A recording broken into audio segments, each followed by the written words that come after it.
Hey guys, আসসালামু আলাইকুম। কি খবর সবার? আশা করি সবাই ভালো আছেন। তো আমিও ভালো আছি। আজকে মনটা খুব বের হয়েছিল, তাই ভিডিও অন করে ফোন হাতে নিয়ে বাসা থেকে বেরিয়ে পড়লাম। রাস্তা একটু শান্ত, একটু ব্যস্ততা, সবকিছু ভিডিওতে তুলে নিতে ভালো লাগছিল। মনটা ফ্রেশ হয়ে যাচ্ছিল আস্তে আস্তে। রিস্কে চলতেছিল, গাড়ি চলতেছিল, আর আমি হাঁটছি। কোনো ঠিকানা নেই, শুধু ঘোরার ইচ্ছে নিয়ে এগিয়ে যাচ্ছি। আব্বু আম্মু ওরা গিয়েছিল একটা কাজে। পরে আমি তাদের সাথে চলতে চলতে হঠাৎ চোখে বললো রাস্তায় দুইটা সেনাবাহিনী সাইকেল চালাইতেছে। তারপর আমাকে নিয়ে আসলো বাইতুল মোকাররমের কাছে আমাকে চিনাইতে। তারপর এখানে কতক্ষণ ঘোরাঘুরি করে দেখলাম, ভালোই লাগলো আমার কাছে। দেন পরে নিয়ে গেল গুলিস্তান চিনাইতে। তো ফুটপাতে অনেক দোকান গুলিস্তান। তো আপনারা আসবেন, গুলিস্তান আসলে মোবাইল সাবধানে রাখবেন। এই জায়গায় অনেক ভিড়, মানে অনেক পকেট মারার সুবিধা আছে। তো ওই জায়গায় টুইরা দেখলাম, চিনলাম কিরকম। আর একটা কথা মাথায় রাখবেন, এই জায়গার দোকানদার যারা আছে ফুটপাতের, ওরা অনেক অনেক অনেক বার্গেনিং করে। যেটা দাম বলবেন ওই দামে দিয়ে দিবে, তার মানে বুঝে শুনে দাম বলবেন। এখন আমাদের এই জায়গায় ঘুরা শেষ এবং কাজও শেষ, এই জন্য আমরা বাসায় চলে যাব।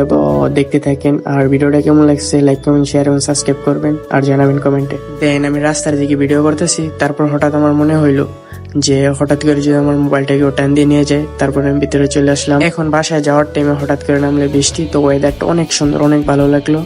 তো আজকের ব্লগটা এই পর্যন্তই। তো কেমন লাগলো সবাই কমেন্টে জানাবেন। যদি ভালো লাগে তো আরো ভিডিও বানাতে পারি, যদি আপনারা উৎসাহ দেন। বাই বাই, আল্লাহ হাফেজ।